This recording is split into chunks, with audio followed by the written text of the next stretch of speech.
So let's be clear about what this is and what this isn't, first of all. So this is not actually a trucking company. But Bill, it says the company currently owns 35 trucks and 40 trailers. There is a reason banks don't want to finance these kind of companies. Not something that you're going to pick up overnight. The owner, you don't want them leaving in 2 weeks. So Acquisitions Anonymous. Hello, another episode of Acquisitions Anonymous. We don't have 100% geared anymore. Hello, ladies and gentlemen, boys and girls, and welcome back to another episode of Acquisitions Anonymous. This is the internet's #1 podcast on buying, selling, and operating small businesses. I am one of your hosts, Bill D'Alessandro, and we have all three of my other co-hosts today, Heather, Michael, and Mills, and we talk about a trucking company. They own about 30 reefer trucks, which are refrigerated trucks, and they also partner with 15 owner-operators to contract out loads. So they do some kind of brokerage and booking, but also they drive and own their own trucks. The balance sheet on this one is pretty interesting. I wonder if there is a creative financing option, while Heather absolutely is terrified of financing this deal. We also have some fun asides from Michael, as we always do. So I look forward to seeing you guys over on this episode of Acquisitions Anonymous. This episode of Acquisitions Anonymous is sponsored by Acquisition Lab. Acquisition Lab and their team, they've been longtime supporters of the pod, and they provide a really great service for people who are looking to acquire a business. So it's created by Walker Dybel, who's become a friend, the author of Buy Then Build, How to Outsmart the Startup Game. So Acquisition Lab's an accelerator with a highly vetted, cohort-based educational and support community for people who are serious about buying a business. So a lot of our listeners like you tune in every week to our deal reviews. You want to get in on buying a business. You're on this podcast because you're trying to learn how to buy a business. But if you're not quite sure where to start, Acquisition Lab is a great place to start. So they exist to help people buy a business and to navigate all those complexities of the process, everything you hear us talking about on the show. They provide a proven framework, tools, and resources that support you all the way from search to close. They do it. There's a whole bunch of educational material and support. So if you're serious about buying a business, check out acquisitionlab.com, or you can actually email the program director, Chelsea Wood, directly. Her email is chelsea@buythenbuild.com. All right. I have an Acquisitions Anonymous episode throwback update for you guys from an episode about 100 shows ago. So let me tell you about it. So Bill, I don't know if you remember our All America series where we did some hot dogs, but then we also did a fireworks company located in Tampa. Oh yeah. And we did that around 4th of July. Yeah. And I was very proud of myself because we finally found an industry that I knew a lot about, having been a CEO in that market for a long time. And so I did an expert call today where some people who are trying to buy that business called me and got me to tell them about the fireworks business. So I was like, thank you for your money. Good luck with the deal. Did you talk them into it or did you talk them out of it? I think I gave them a balanced view of it. I think fireworks for sure, due to the seasonality and the niche nature of it, it's a business on hard mode compared to some of these other ones. And, we are in, for example, you talk to banks, right? And you try to get a banker to understand the dynamics of the fireworks business. And they're like, wait, you only get paid every 6 months? Like their head's just like, so there's a lot of things that are very difficult about the business. And I think it's fine for them. They just need to know what they're getting into. I think that's just the most important thing. Like, no business is going to be perfect. I think that is what should be one of the taglines of Acquisitions Anonymous, is that no business is going to be perfect. Because I think I talk to so many searchers and they've been searching forever, for years. And I just can't find anything that checks off all my boxes, et cetera. And I tell them, all small businesses are hard. You need to choose your hard.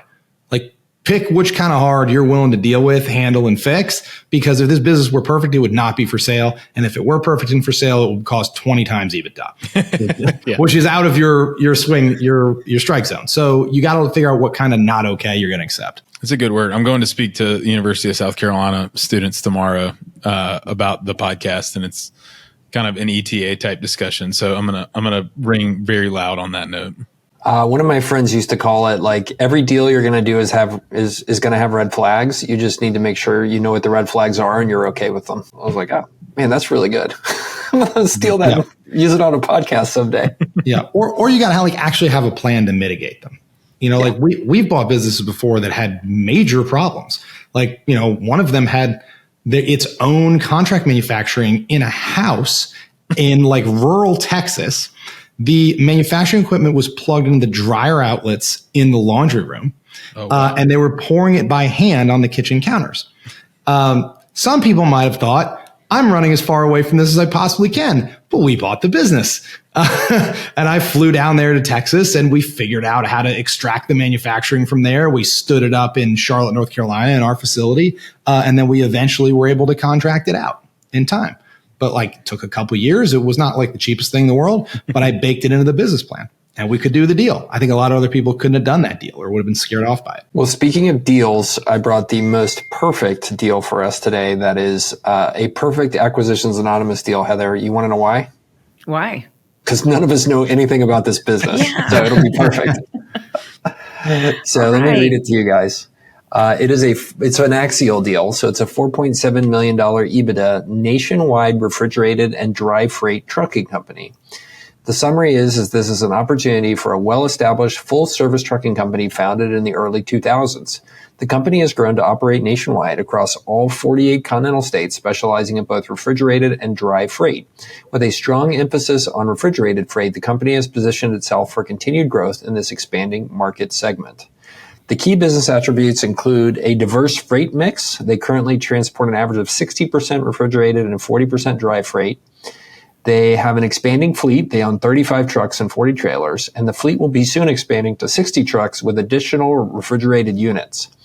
Owner-operator opportunities that have the business provide attractive opportunities for owner-operators currently managing 15 people who own and operate their own trucks, which will contribute to the growing fleet. They have an experienced team. The company is staffed with an experienced team, including more than 30 drivers and dedicated dispatch team that provides 24/7 customer service. They have shown a strong growth trajectory. They have lots of new equipment with recent and upcoming investments in new trucks and reefer trailers to enhance operational capacity and efficiency, low customer concentration with a diversified customer base that mitigates risk, and they have lots of growth opportunities, including direct shipper relationships, digital marketing strategies, probably including Facebook ads. Why does every listing say digital marketing is the new future? Anyway, addition of sales employees to drive further acquisition. In terms of financials, the company has grown quickly. In 2020, they did $8.5 million in revenue and $1.7 million in EBITDA for a 20% EBITDA margin. In 2021, they did $11.2 million for $2.6 million in EBITDA, so a 23% EBITDA margin there, so 32% year-over-year growth. And in 2022, they did $15 million in top-line revenue for a 34% year-over-year growth, for $4.5 million in EBITDA or a 30% margin. The company is trying to find a change of control or sale, and they are located in the Midwest. What do we think about this $4.7 million EBITDA nationwide refrigerated and dry freight trucking company? So let's be clear about what this is and what this isn't, first of all. So this is not actually a trucking company. This is a brokerage, right? Or a technology company, as they say. So there are not, I don't believe this business owns trucks. I don't believe they drive trucks. I don't think they have drivers on staff at all. It says it's a full service trucking company though, but it's specialized in refrigerated and dry freight. But it doesn't. It specifically says that they've got this custom technology and they provide attractive opportunities for owner operators. Currently managing 15, which will contribute to the growing fleet. So I think these guys are booking, basically all their trucks are 1099s. But Bill, it says the company currently owns 35 trucks and 40 trailers. Because I would have thought the same thing, but I had written that down because I was all ready to go on depreciation and maintenance CapEx, my favorite topic. So I'm not sure. Unless that's wrong, I think they do own the trucks. Okay, so they do. So what is this business? Maybe they do both. So I think this is a very, very small, in the grand scheme of things, this is a very, very small trucking company. And there's been a massive apocalypse in the freight industry and in trucking recently. With COVID, there was way too much, demand and not enough supply, not enough trucks and Class A CDL drivers on the market. Mm-hmm. And then in the last 18 months, Yellow and a couple other big names filed for bankruptcy, and it's created the reverse, right? There's just been an apocalypse. If you talk to people in the trucking industry, it is just it's borderline, 2008 to 2010. But I think this is probably there's nothing in here that makes me think this business is very old, right? Like, I don't think they've said anything about, been in business for, 30 years or anything like that. And if they're growing this rapidly and they have this high margin, it tells me that they're probably new. I just don't think these are sustainable margins in freight. I love how they're like, we're going to double the number of trucks. It says here founded in the early 2000s. So 20 years old. Okay. All right. So it has been around for a little while. Yeah. I was concerned about the size of the fleet. It said 35 trucks, and somewhere it says it's about to go to 60 trucks. Yeah. And I was, by the way, we're about baffled. to double our assets. Yeah. Why are we spending on trucks right now while we're selling? That really confused me. And I was trying to kind of come up with a metric like the revenue per truck. Like, I'm sure there's some kind of metric. I don't know what it is. And someone out there listening probably does, but there's probably some metric here that would be interesting to track is, they went from 8.5 million to 15 million in revenue, and they're about to go to 60 trucks. It has something to do with how many how much revenue per truck. I would expect refrigerated trucks to get a little bit better margin, but I am pretty shocked at 30% EBITDA margin. That seems really high. The big distinction too in trucking is LTL versus full truckload. LTL, less than truckload, like the big provider here is Southeastern Freight Lines in most of the Southeast. And, something's too expensive to ship with FedEx or UPS. And so you need to put just a pallet on a truck. Full truckload is the entire truck is going, from one destination to another, and all the contents are going that full trip. I can't really tell what this is. Can y'all? No, but refrigerated, I would feel like it's less than it's LTL, right? I would think to fill up a full refrigerated.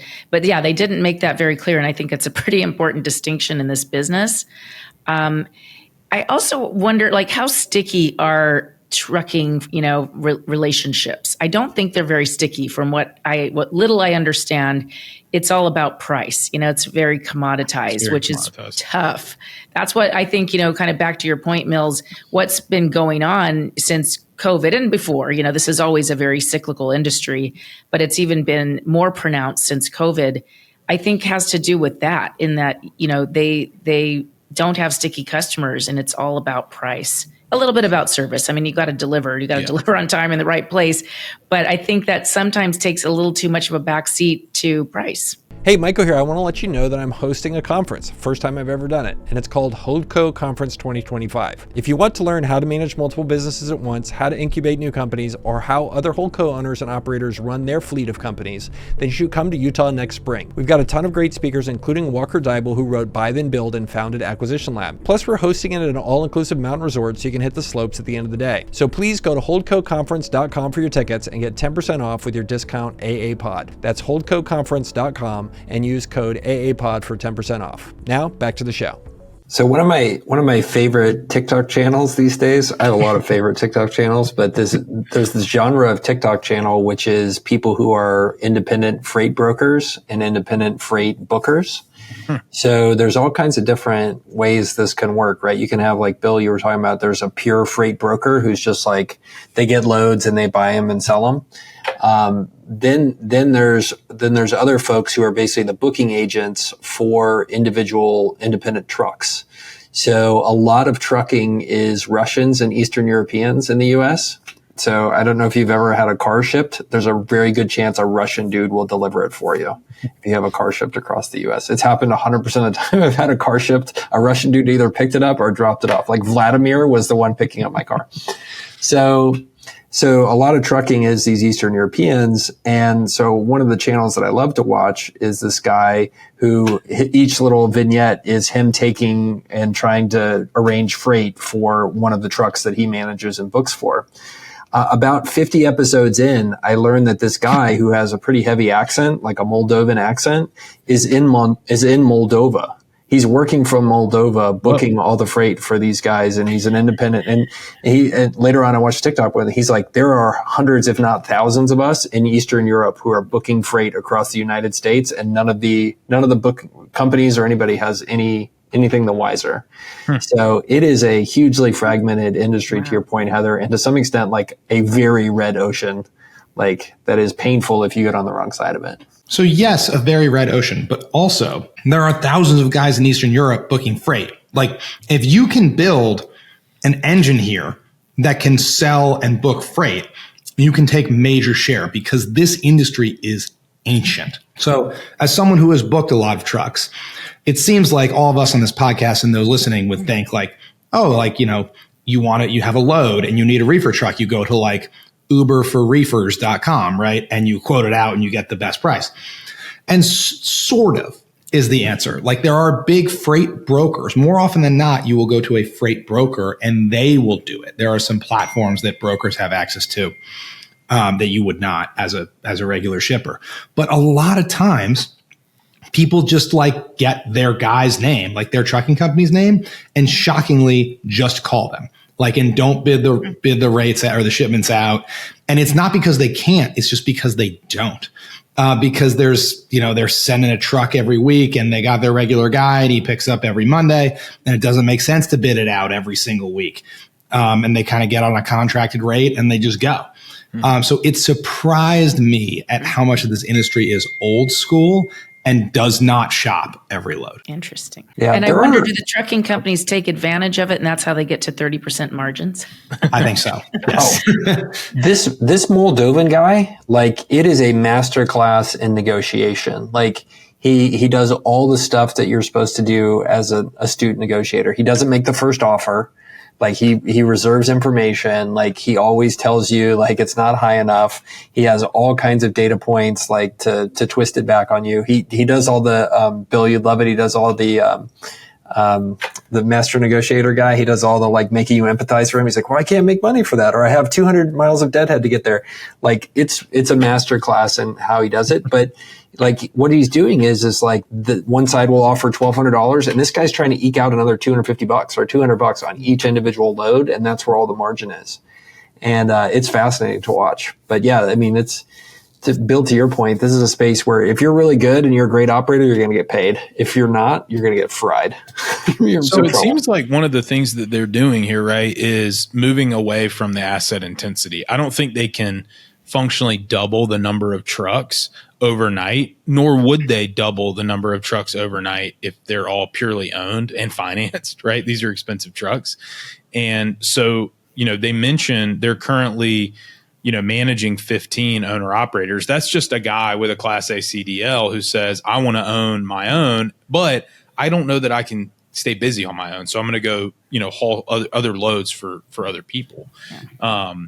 My guess is that that's really beneficial for the incoming owner, but also a very changing dynamic, right, inside the business. If they're owning and operating 35, you've got to have 35 plus, you know, guys with Class A CDLs in order to, you know, it's a logistics nightmare. Scheduling, you know, just the day-to-day grind of this would be very, very nuanced. Not something that you're going to pick up overnight. The owner, you don't want them leaving in 2 weeks is what I'm thinking.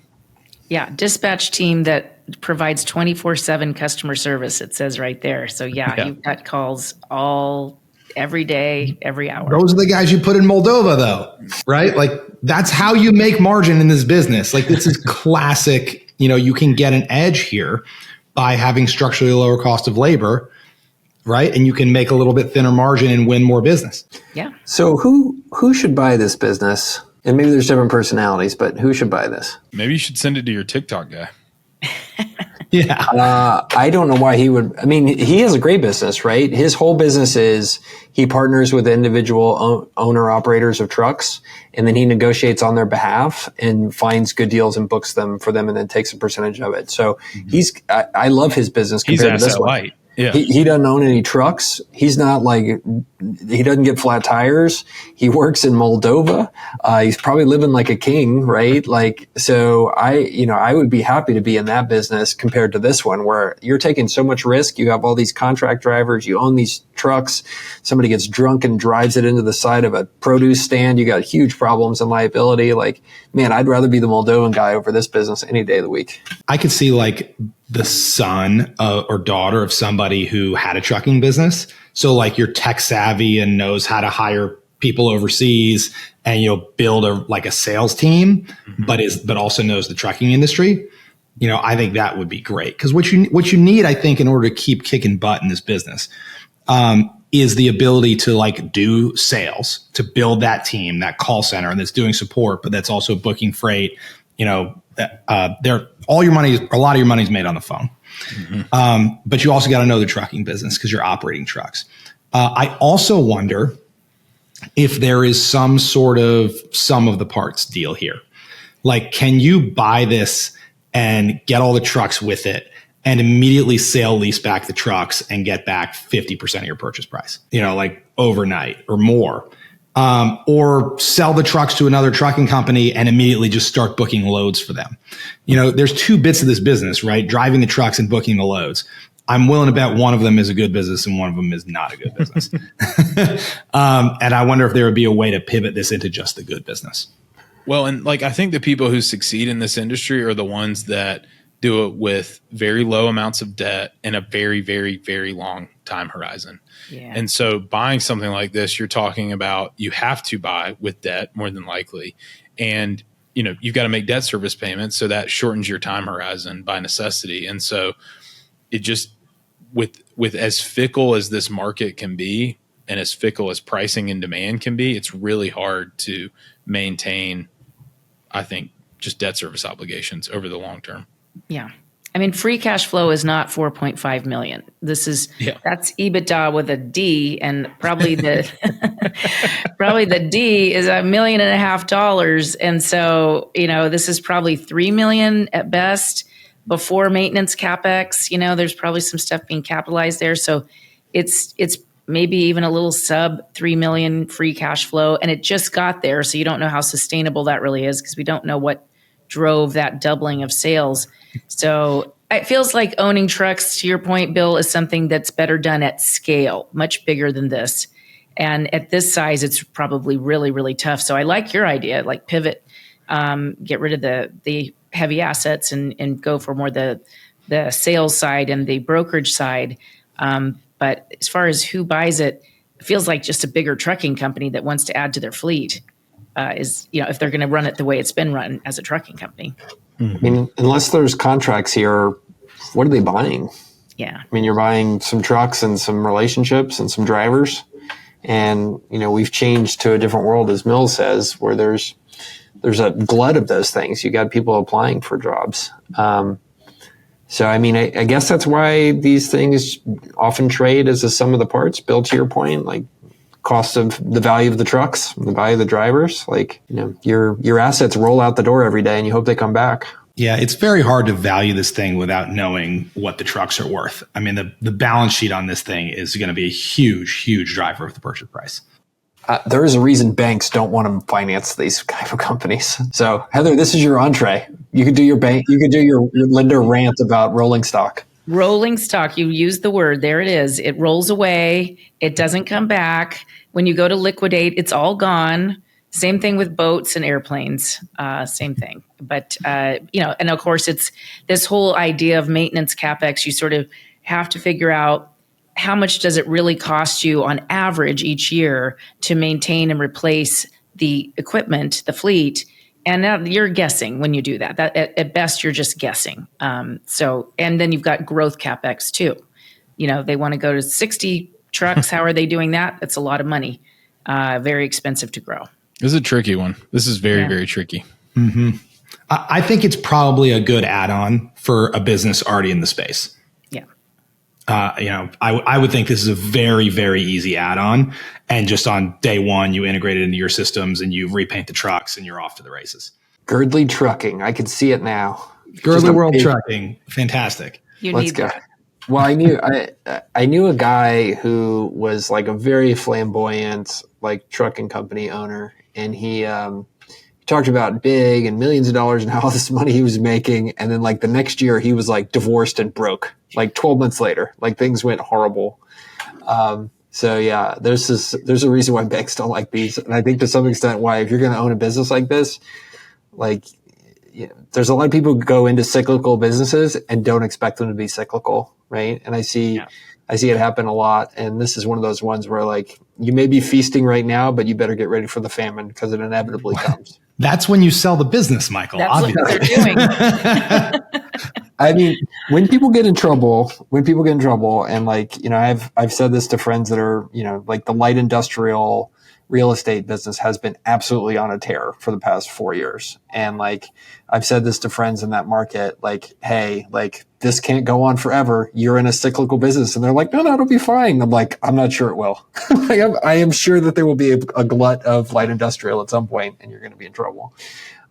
So we'll see if I'm right. But if you're going to go into cyclical business, you should know it's cyclical. If you are buying a cyclical business and it's been growing for the past several years, what does that probably tell you is coming in the next several years? Right? Draw the graph. Exactly. That's the thing with freight too, is like it's functionally a commodity, right? So the price, kind of the market clearing price of freight goes up and down, you know, all the time. So you don't have a lot of pricing power.